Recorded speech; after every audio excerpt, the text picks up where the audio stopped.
endless summer. Beau Wrigley joins us today on set. Beau, it's great to have you. Thanks Good for morning. your time. Thanks for being here. What do you see in this space? What's the promise of this space? Well, I think that the promise is huge. We're building a global health and wellness company with Sotera Wellness. We really believe that we're changing the paradigm for health and wellness and really for healthcare on a global basis. We think there's so many possibilities for quality of life, for the benefits that are going to be delivered. And it's exciting. It's a fast-growing category. There's lots of stuff happening. But at the end of the day, it's all about execution and who's really building true businesses here when you separate all the hype and excitement. What do not true businesses look like? Well, look, we're in early innings in this business as a whole, and in a sense, I kind of compare it to a monopoly board, if you will, where people went around and got licenses to begin with, and that got you a seat at the table to play the game. Now people are going around. There's lots of consolidation in the industry, lots of M&A, lots of deals, and so on. Those are the people buying up the park places and all those famous, iconic places on the board. But the next phase is really who is going to be able to execute. Who's going to really be able to build these business, build brands, operate what really is a very complex, fast-growing company. We've grown from, in early 2018, we were 100 people. We're now 2,000 people. And so, to me, it's companies that will eventually be valued on cash flow and real fundamentals, whereas right now it's kind of more people that aren't doing that. And that's where I think, frankly, we come in, because I have the background from being chairman and CEO of Wrigley, running a very large, public company, a global company, 180 countries, 16,000 people. So I kind of know what it takes to get there. So we're building those fundamentals, but I think that's where it's going to separate the road down the road. So you do wellness products, correct? So what are the top selling products? Well, all of our products right now are cannabis-based. We're also making hemp-based products coming down the line here.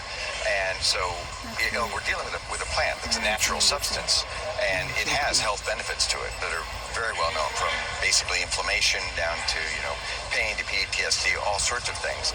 And we're just at the very tip of the iceberg in terms of research to understand what this plant can do and how it can interface and frankly replace, pharmaceuticals, replace opioids. That's sort of what I was getting at. I was wondering if you need the FDA and other sort of regulatory agencies to get there, and whether they are there when it comes to creating drugs, topicals, I don't know, all these other wellness products. I think it will be good to have some degree, parameters and guidelines for the category, so it doesn't, get out of hand, because it is very fast growing, and we're all about integrity, consistency, safety, compliance. That's the kind of company that we're building, and so I think some oversight on that, but I think it's really not too well suited for the FDA right now, because they're set up to approve single molecule drugs in a very pharmacological way, and so they don't really know what to do with a plant that has hundreds of cannabinoids and hundreds that we don't even know about, and benefits. So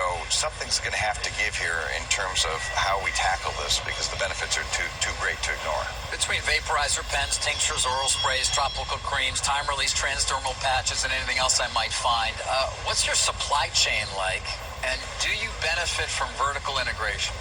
I am 100% a fan of vertical integration, because I think it then controls, we call it from seed to sale, and it allows us to produce a very consistent product. In fact, we produce our products and our specialized formulas to a tolerance that is tighter than pharmaceutical companies.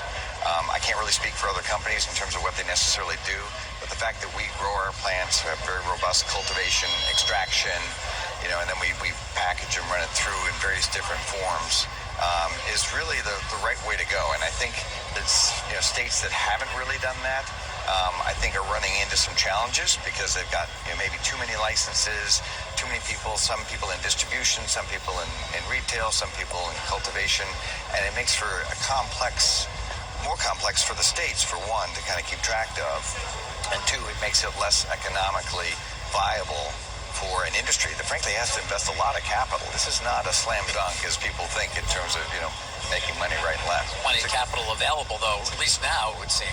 Well, there is, and we have actually a highly curated investment base, off of our, I've been around for a while, so we've got to have a robust network of really strategic people who bring value to our company. But you can't go out to a bank and get a loan. If you're an American company, you can't list on the New York Exchange, which would be great to do, someday, if need be. So right now, yes, we have sources of capital, but it's a challenge. Yeah, we'll see how much of that changes in the years to come. Please come back. We're fascinated with this area. Thank you so much. Thanks so much. Appreciate it. David. Carl did want to mention before